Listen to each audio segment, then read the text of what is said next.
নমস্কার বন্ধুরা, welcome to প্রিয়ার রান্নাঘর। নতুন একটা রেসিপি দেখার জন্য সবাইকে স্বাগত জানাই। আজকে তোমাদের সাথে দারুণ একটা সন্দেশের রেসিপি শেয়ার করব, যেটা বাড়িতে থাকা যে কোনো ধরনের চাল দিয়েই তৈরি করে নিতে পারবেন। ঘরে থাকা চাল বা বাসমতি চাল বা গোবিন্দভোগ চাল, খেতেও হবে দারুণ টেস্টি এই সন্দেশটি। তো চলুন রেসিপিটি দেখে নিই।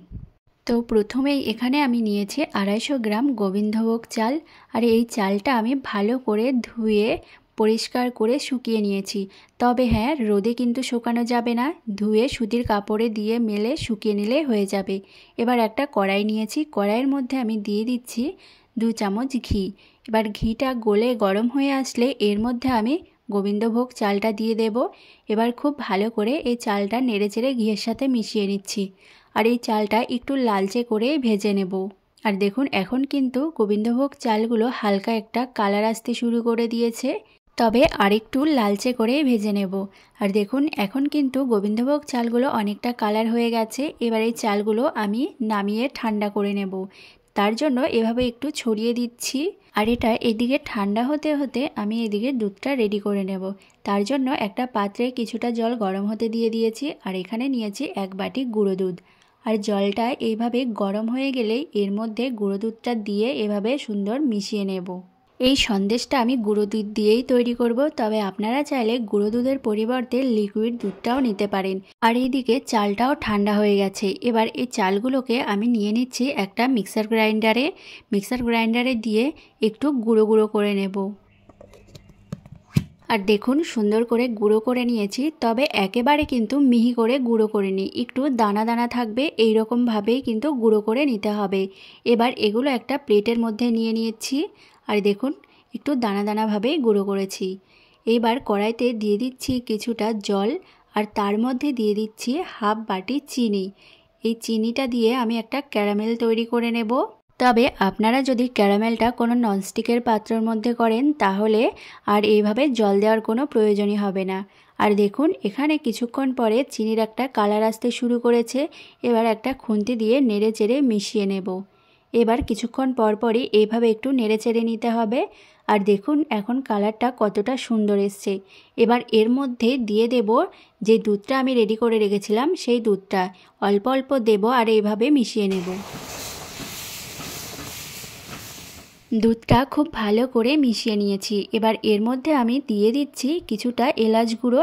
এই এলাচ গুঁড়োটা দিলে খেতে খুবই ভালো লাগে। এবার আমি এর মধ্যে দিয়ে দিচ্ছি যে চালের গুঁড়োটা করে রেখেছিলাম সেটা। তবে সবগুলো চালের গুঁড়ো একসাথে দিতে যাবেন না, তাহলে কিন্তু দলা পাকিয়ে যেতে পারে। এইভাবে অল্প অল্প দিতে থাকবেন আর এইভাবে নাড়তে থাকবেন।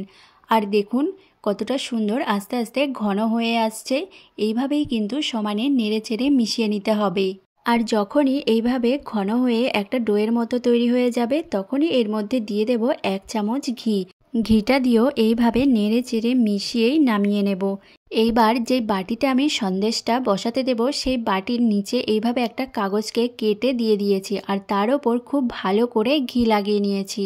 এইবার বাটির মধ্যে সন্দেশটা দিয়ে দিয়েছি, দিয়ে হাত দিয়ে প্রথমে এইভাবে একটু চেপে চেপে বাটির সঙ্গে সেট করে নেব। হাত দিয়ে ভালো করে সেট করে নিয়ে এবার একটা চামচ দিয়ে ওপরের দিকটা এইভাবে সুন্দর করে একটু প্লেন করে নিচ্ছি।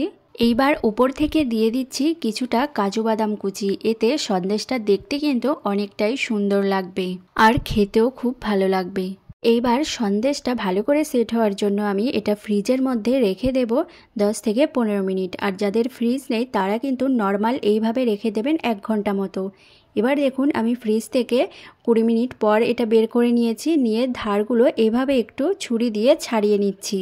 নিয়ে এর উপরে একটা থালা বসিয়ে বাটিটাকে উল্টে দিয়েছি। এবার হাত দিয়ে এইভাবে একটু প্রেস করে নিলেই দেখবেন সুন্দর সন্দেশটা বেরিয়ে আসছে। এবার ওপর থেকে আমি কাগজটাও তুলে নেব।